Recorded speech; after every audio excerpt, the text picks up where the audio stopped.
اعوذ بالله من الشیطان الرجیم بسم الله الرحمن الرحیم.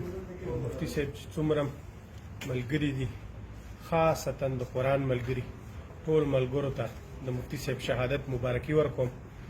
زما والد صاحب و، ستاسو روحاني پلار و، شهید شو، نن هغه زموږ په منځ کې نشته، خو د جنازې او د کفن او د دفن خلک خبرې کوي. تر هغه پورې مې هیڅ سوچ نشته، نه د کفن نه د دفن نه د جنازې، تر څو پورې چې زما هغو افسرانو نه تپوس نه وي شوی چې کوم افسرانو ته زه ځای ته ورغلی یم، سی ټي ډي تاڼې ته ځای ته ورغلی یم. داود یو بار بار مونږ وتل چې مونږ ته خطره ده، مونږ ته تریټس دي.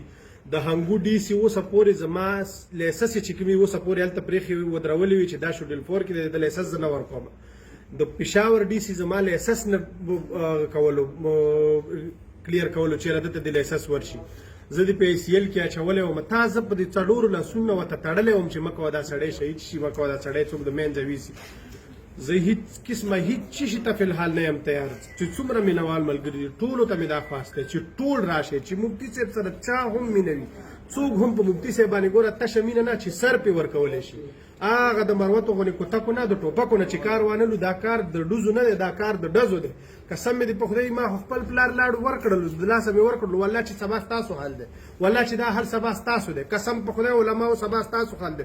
سپي د سپو غوښې نه خوري، مولیانو تاسو د مولیانو غوښې خورئ. ای مولیانو یو شئ، قسم مې دې په خدای وي، قسم مې دې په خدای، خاص کر د مفتی